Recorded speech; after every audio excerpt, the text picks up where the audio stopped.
I would like now to start a session of Q&A, and I invite Achala to join the podium for this session. And I would like to ask the audience where you would like to ask a question. I will pass the mic to you. Yes, okay, Crispin, please. Thank you for those presentations. Very interesting. Just with a quick word with the AP, with the traveler, the levy, the passenger levy. I think it's something that can work if it's properly calibrated. But there's few considerations. A country that shall remain nameless had tried to implement and had actually not tried, they had implemented an AP, what they call an APD, air passenger duty, some years ago. And they had to pull it back because there was a certain degree of concern that it was being particularly unfair on certain countries, long-haul tourism destinations like ours in the Caribbean. And I know $6 doesn't sound like much, but two things. We have to, or at least two things. We have to consider what is international travel. Because if it's $6 on travel from, let's just say, two countries that are relatively close on a $200 ticket, that's different from different from $6 on a $750 ticket, right? In addition to that, one would have to bear in mind would have to also consider that some people might be doing, like to get to a particular destination, may have to do more than one leg of travel. So there may actually be 2 or 3 stages in travel. In fact, it took me 3 flights to get here. Okay, so a $6 on each is another consideration that, bearing in mind that there can be a certain degree of elasticity, demand elasticity in travel. And the other thing is the issue of taxation. Some country, there's taxation on tickets in most or all jurisdictions, and in some it's higher than others. Now, if the tax is actually is based on the overall cost of the ticket, right? The $6 is also taxed based on that, and in some jurisdictions, taxes can be as high as 45 to 47 or even higher % on the ticket itself. So it's just something to figure out to make sure that it's calibrated right. And of course, the other issue is how to ensure that is the overall management and administration of the revenue collected to make sure that it goes where it's supposed to go. Thank you. Thank you, Crispin. I would like to collect maybe 1 or 2 more questions. Yes, please. Can you also introduce yourself for the purposes of recording? Yes. Hi, it's Sam Bickersteth from CDKN and the Rockefeller Planetary Health Economics Council. Thank you for your presentations, Achala and Benito, and for bringing back those earlier ideas. But I was concerned about the problems that President Macron faces today and your closing words on just transition. And surely, economists and political economists, political theorists know if you've got revenue recycling in a domestic context, you're better able to manage this transition. And I think I would urge us to have this conversation joined up with the last words of your presentation to look at the balance between the sort of solidarity to as it were, to the south in relation to domestic transitions and how revenue can be used to deal with both of those and not to see these as separate or competing resource envelopes. Okay, let's do 2 and then, yeah? These two and yes. So one more, please. Yes. Okay. Because I forget. We only have 2. Thank you. I'm Mirza Shaukat Ali. I am from Bangladesh. I work at the Department of Environment as Director of Climate Change.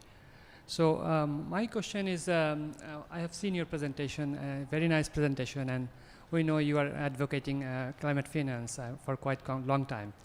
And we appreciate your initiative and Oxford Climate Policy and also CBI, the initiatives. My main concern is sustainability, and like you have already mentioned that the change of government that will actually trigger this unsustainable situation. And I was going through some of the documents and I found that the contribution from the different national governments in adaptation fund. Germany is the major contributor, like around 300 million, compared to other national governments. So my urge, one of the idea is that certainly these initiatives are very good, and we should try for those. But at the same time, can we encourage the countries which has the ability but haven't contributed enough to the adaptation fund? So that is my idea. Thank you. I think that now it's the time to answer the difficult questions. So I start? Okay. Okay, calibration absolutely. I mean, one thing, when you buy a ticket with several legs, it's usually one purchase, right? You don't buy. No, anyway, these are things which, look, the reason why the thing didn't fly is mostly there was concern about impact on tourism. There was concern about CBDR, but these things we tried to show can be addressed. But the main reason why that didn't fly was that treasuries all over the world felt that this would be an international tax, and that cannot be, right? It was a sort of a principled rejection. The reason why in the context of the CDM share of proceeds, it is not called a levy, and it is officially described as a share of proceeds for administrative purposes, and if there is something left over, we can use it for adaptation. That was how it was sold. I mean, otherwise it would also not have gone through. So this is the problem which we have with treasuries, that they want to be the only ones who can do levies and taxes. Sustainability.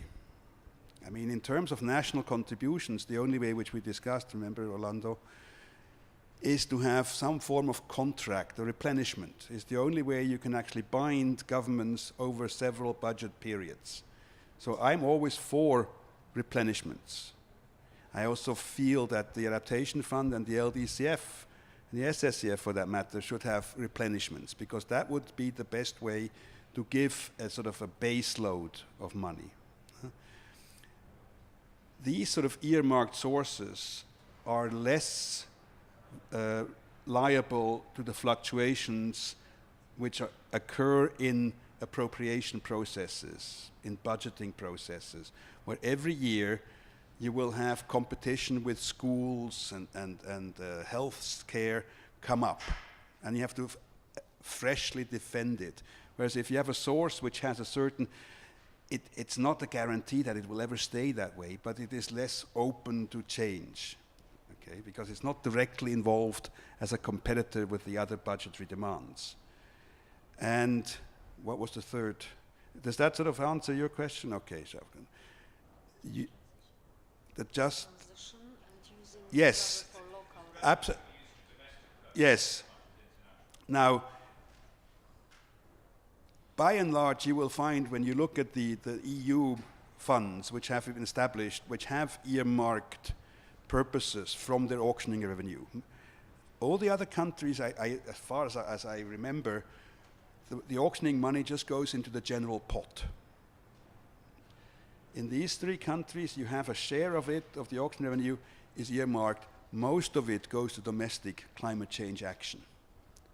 What we are, in essence, saying is that, yes, there's no doubt that you have to look and make sure that domestically people feel that there is just transition, all these sort of things being looked at, but just transition doesn't stop at the border in this context. A small percentage, we're not asking for, sort of 50% of the whole thing, but a small percentage. There has to be a political will in country to realize that this is important for this process. The reason which I said originally is this process needs a steady flow, not a large flow, but a steady flow of something which makes it possible for developing countries to actually say, okay, you're not completely abandoning us in the context of domestic demands, which if the financial mechanism collapses completely, this process is dead. because we do need developing countries nowadays in this nationally determined world. We do need them to take on ambition. And if we tell them, no, but we don't care about you, we're not willing to give a single cent, it's not happening. But you see where I'm coming from. So a small percentage needs to be looked at in the context of providing support outside the country, or outside the jurisdiction, shall we say. I don't have much to add. I think Benito covered all the questions. Just on Mirza's question on encouraging the countries to provide sustainable finance. Obviously, that's a difficult conversation that we are engaged in now, not only looking at the finance mobilized and provided as well as predicted finance for next few years to come, but also setting up the long-term goal for 2025. And the whole question around how can we, is there any possibility of expanding the donor base is also, linked to that sustainability and encouragement of countries to provide more finance to the financial mechanism of the convention. Other things, calibration, I think that's possibly further research that we have to do in terms of, different tickets for the same, one journey, different tickets, how can we address that question? And I think you covered the just transition question, Benito. Thank you. Thank you. Maybe I would like to add something by referring to the first question concerning fairness of this burden for certain routes. And actually in the EU ETS, when we were discussing extension of the EU ETS to aviation, international aviation, there were similar problems addressed with regard to remote territories of some member states and islands. As we know, the Canary Islands, France, Réunion, and overseas territories, plus Portugal, Madeira, and Azores, they all had special circumstances taken into account. And I think that in this levy, that could also be taken into account for example, small remote islands when local population can only use flights to travel, as a matter of fact. So I think that could always be taken into account when discussing the details of such a system. Of course, it needs all the parties involved to do it. And when it comes to crowdfunding, I think that this in overall has more marketing result, and of course on small scale it works. It will not displace huge transfers, government transfers, but it shows that people care. And we have an example on the wall, the Transrisk project, where we had the biodigesters installed for small farmers in Indonesia and Kenya, which people try to continue through crowdfunding. You even have the notice on the wall asking to contribute. It is also a worthy project, and I think that this is what Benito said, that individuals like to see where this money donated goes to. So if they later know that not anonymous but a concrete farmer got this biodigester and he can now send children to school, or if they see a well and a community that can now drink clean water, they are more happy to donate than to give anonymous contribution, which they perceive as additional tax burden. Okay, just 2 points and then we have coffee. First one, in the context of the ETS and aviation, I worked on that one a bit. The reason why it created such a furor, in particular in India, is the following. Any airline coming into the EU would have been charged, but the money which from the sale of auctions would have gone to the member states. So my suggestion at the time was, why don't you make the other countries sort of partial participants? They can sell off permits and keep the money in India for that stuff, right? Because the idea of having a south-north flow was just not on the cards. I mean, that's what the vehemence of the reaction. And in the context of crowdfunding or crowdsourcing, you're absolutely right. It has been shown that for individual people, they like to see where they give the money and they like to be able to choose and things. But if you look at actually, I mean, Axel can correct me here, but in terms of offsetting, tourists almost don't. It's a very small percentage. It's corporates who do. And what our idea is that corporates don't have the will to live, to go through all the little projects to make up their money, okay? So they need a reliable agent who they can point to and say, look, as I said, I think the adaptation fund can be seen and portrayed as that.